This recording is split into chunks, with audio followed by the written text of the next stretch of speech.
Okay, I'm back this morning to try another strategy, a little bit more conservative, maybe more adapt to the way I like to play. But I found this strategy on Jeremy's ColorUp YouTube channel, and he calls it the two-step. It's very simple, and it's all about the pressing when numbers are hit, the way that you would press and collect. And I made a couple modifications to adapt to my conservative type play, but I'd like to play it out for you and kind of explain it as we go. Okay, so let me go ahead and start with the bubble CRAPS simulator from CRAPS. And again, I'll explain the first two steps and as we go. So step one is very simple, and it usually is the same step that I follow on everything that I've done so far, and that is to establish a point. So that's what we'll do first. And there's an 11, so that's not a point yet. We'll go ahead and try again.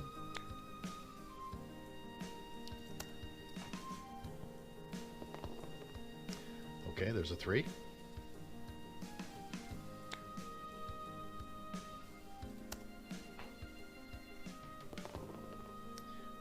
There's a 12. I guess I could just pause this until I get a point, but we'll get a point here.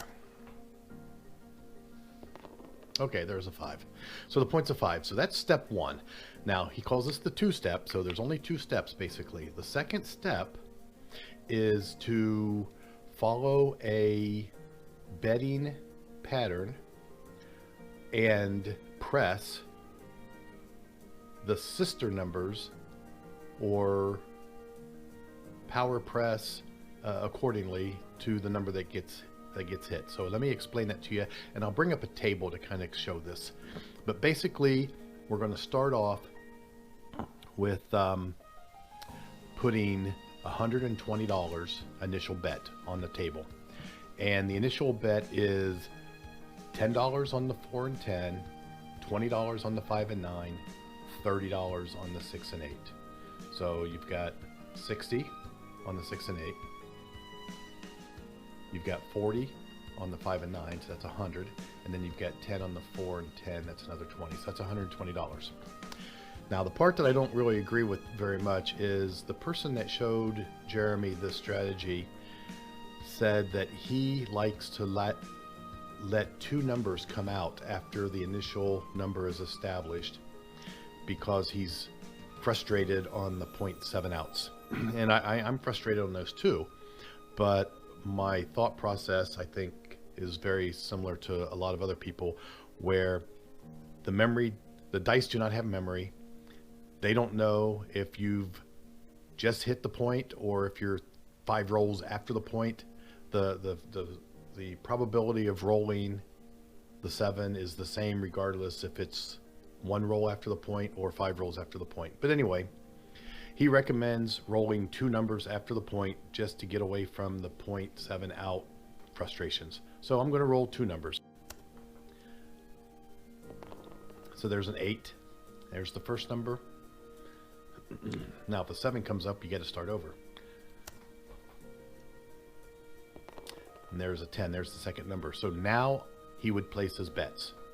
And the easiest way that I found to do this is to lock in your 6 and 8, highlight the 5, go across 2 times, go inside 2 times, and then 1 time on the 6, 1 time on the 8. Now you have 10, 20, 30, 30, 20, 10, $120. This is the initial setup. Now, the way that you would press and collect on this system is when a 4 or a 10 hit, you would take the winnings and press that number up to 25. So if a 4 hits, you would get paid 19. If it's a place bet, it might be 18. If it's a buy bet, it might be a little more, but you would press the 4 to 25. If that number hits again, you would press to 50. Okay, pretty simple. If the 5 or the 9 hit, you would, let's assume the 5 hits. If the 5 hits, you would press the sister number. which in this case would be the 9. You would press the sister number to 50. Okay? So basically 20 would pay 28. You would drop $2. That makes it a power press. So it'd be 30 plus the 20, and you would press to 50. On the second hit, you would press to 80. On the 6 and 8, same concept, you would press the sister number. So if the 6 hit, the 30 would pay 35. You would drop $1 to make it 36, and you would press the sister number up to 66. If it hits the second time, you would press to 102. Now, being conservative, I do not want to press more than 2 times. So if I press the 6 2 times and now I've got $102 on the 8, if that number hits again, I just collect. That's when I start my collecting.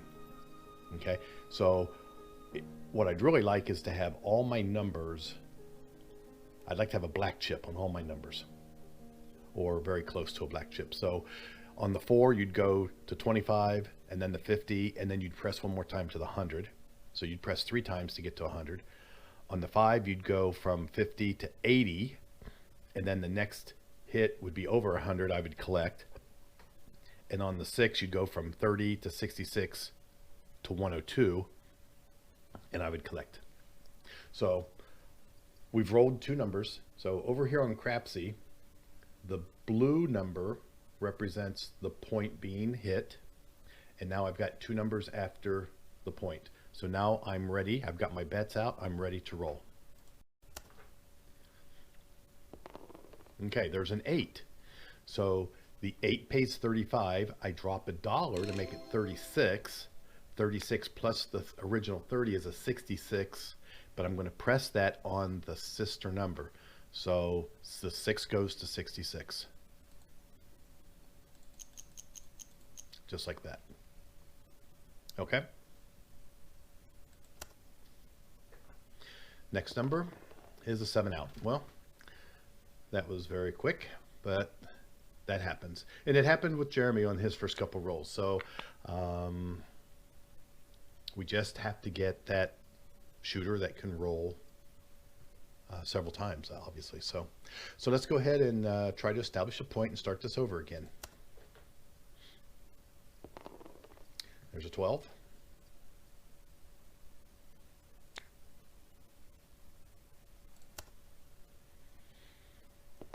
Okay, there's a 5. So the point is a 5. So again, this will be a blue number over here. That indicates that's the point. Now, according to the 2-step, we're going to roll 2 more numbers. There's a 9. And the reason I disagree with this is if I would have placed my bets, I would have hit that 9. But it could have been a 7 also. And like just now, it's a 7. So if 7 comes on the second roll, so I have to start over. And this is what the person from Jeremy's Dice Club was basically saying. You know, he's frustrated when the 0.7 out comes, and this is his way of getting around that.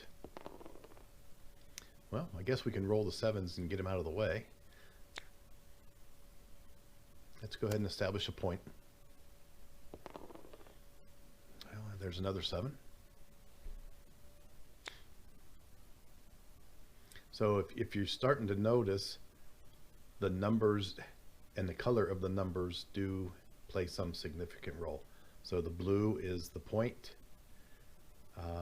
The white numbers are basically rolls that represent a number being rolled. And then, of course, 7 is red. We don't like that. And then if 7 is green, then it's a 7 that came on the come out roll. Same with the 11. Okay, there's an 8. We're going to mark the 8. Now we're going to roll 2 times.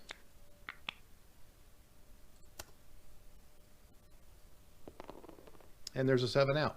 So that's kind of what the the gentleman who presented this strategy to ColorUp was basically trying to avoid, and we did.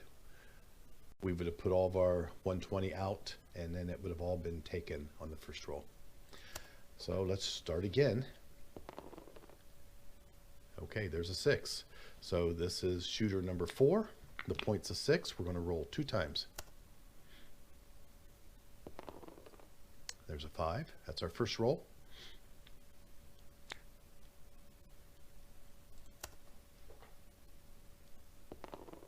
And there's the 7 out.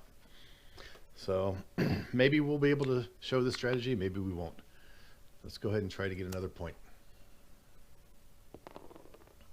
Okay, the point's a 6. Let's roll 2 numbers.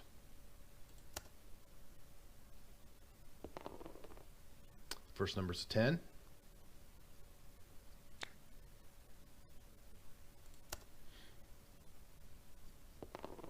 Second number's an 8. Okay, now we can put our $120 initial bet out. And again, I can do $5 across 2 times, $5 inside 2 times. And then on the 6 and the 8, I have 10, 20, 30, 30, 20, 10, $120. Let's roll some numbers. Okay, there's a 9. The 20 pays 29. I'll drop $2 on, and then press the 5, the sister number, up to 50.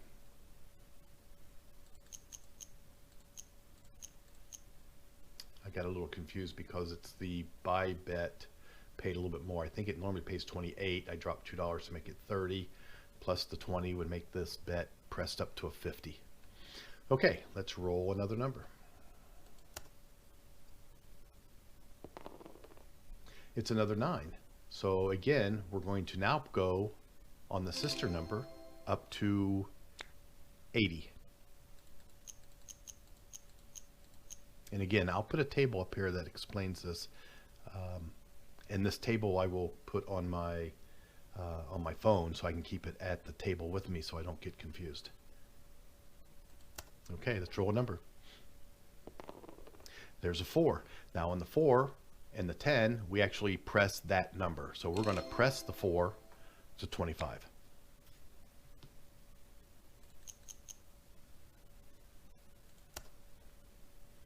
Let's get another number. There's the 10. We're going to do the same on the 10. We will press the 10 to 25 also.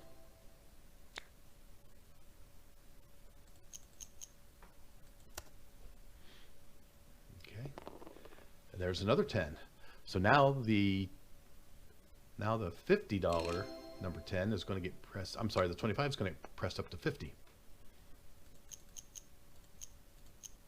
Okay, if that hits again, we'll get to 100, and then we'll stop at 100, and we'll just collect. And there's the 7 out. So every time you hit a number and you press, a little bit of money goes into your rack, but not a lot. The way you make your money on this is when you get all your pressing and power pressing complete, and then you start rolling numbers, you start collecting large numbers of chips. So even though I made 1, 2, 3, 4, 5, I've rolled 5 numbers that paid, a majority of that money that I received on the payout went to press either the sister number or the actual number that hit. So let's try this one more time. We need to get these guys pressed up to where we're at a point till we start collecting.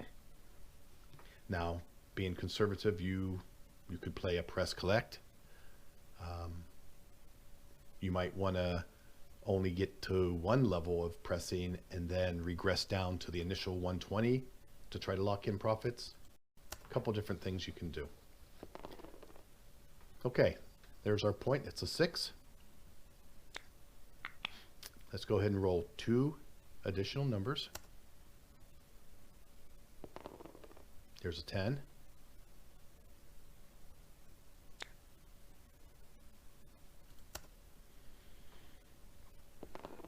And there's a 7 out, so we have to start over.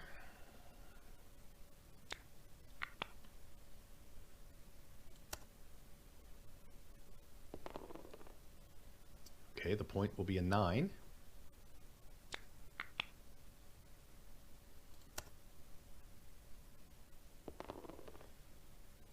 There's a number 12. Let's roll one more number.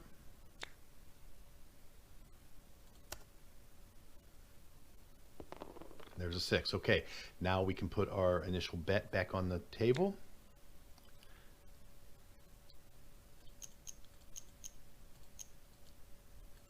There we go. 10, 20, 30.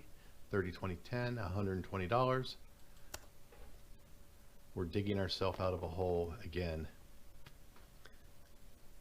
There's a 2, no help.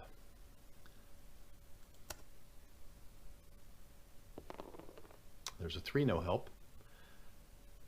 I guess if I'm going to be digging myself out of a hole, I could do a collect and press. Let's see if we can't get a couple numbers first. Okay, there's a 4. Let's go ahead and press first. We'll do a press and a collect. So the $10 on the 4 will get pressed up to 25. Now let's collect the next one just to help dig us out of a hole. There's the 9, and that's the point. So that pays 29. We'll collect it. We won't press the sister number, and we will establish a point. And there's a 7. That's good. The puck's off. Let's hit the 7 when the puck is off.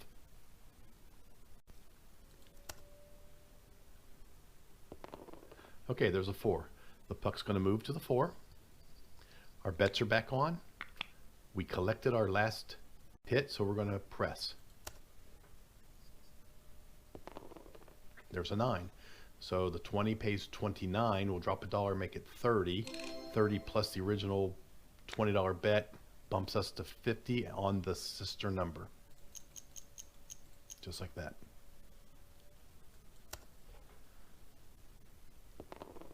And there's a 5. We're going to just go the opposite way. Well, the 5 pays 72. So we'll bump the sister number up to 50 and we'll be able to collect a little bit more.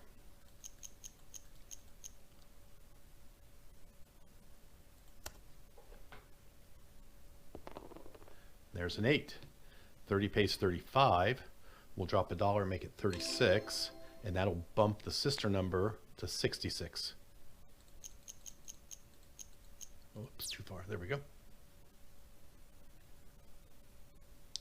I should have probably collected. Well, we'll collect the next one. There's an 8. The 8 is another $35. That would bump the 66 up to 102. But let's collect it. Let's collect it. We're kind of out of the hole, but if we'd hit a 7 now, we'd go back into the hole. Let's collect it. There's a 7. That puts us back in the hole. Okay, I think we'll have a little bit of time to try one more roll. Let's see if we can dig ourselves out. Okay, there's an 8. We're going to mark the 8. Now we're going to roll 2 numbers before we put our initial bets down. There's one number. I should say we're going to roll 2 non-7 numbers. There we go. There's a 7. We have to start over.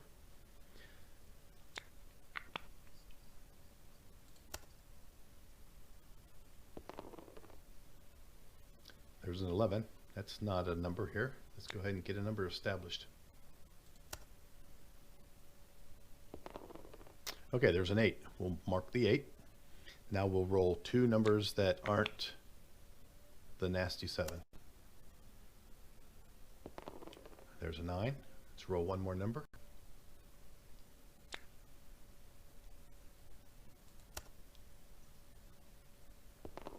And there's an 8. Okay, now we can put our initial bets out.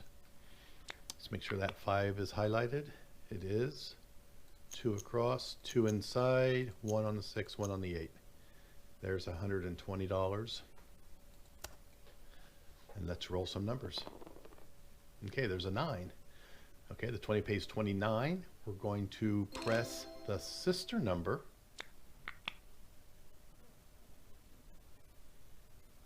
The sister number goes to 50.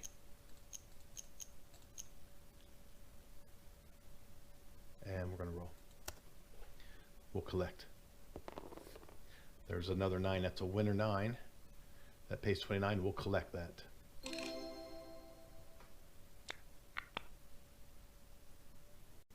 Okay, let's go ahead and get a number. There's a 10. We'll mark the 10. Our next hit will be a press.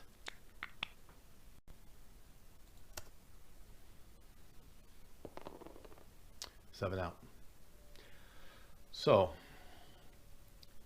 obviously, any strategy will work if you can avoid the 7. And even some of these strategies that try to avoid the 7 by rolling 2 numbers after the point is established will also not play as well if you continually roll 7s. So out of the 57 rolls, I rolled a 7 12 times. I rolled more than the expected distribution for 57 rolls. So I'll go ahead and end this session here. It's a negative $313 out of the $50 starting rack. I ended up with 186 in the rack. I had 9 shooters. All these shooters with 0 were shooters that established a point and then rolled a 7 before they could get 2 additional rolls after the point was established. So every session that I did get a chance to put bets down, I lost. Lost a lot on the first roller. Shooter 7 didn't do so bad, almost got out of the hole there. So that's the 2-step from ColorUp from Jeremy. I think I'll play it a few more times because I really want to learn the power pressing and the pressing of the sister numbers. And maybe I won't give up so quickly, and I'll just continue to do the pressing and power pressing until I get all the numbers to the point where they're paying back a black chip, and then maybe I can start collecting big at that point. So anyway, hope you enjoyed that. Didn't work out kind of the way I was hoping, but and it didn't work out the way that Jeremy showed it. He actually did start negative and had to dig himself out of a hole, but he did do that and ended up with a profit. And I'll go ahead and end it here. So thanks for watching. Have a good day.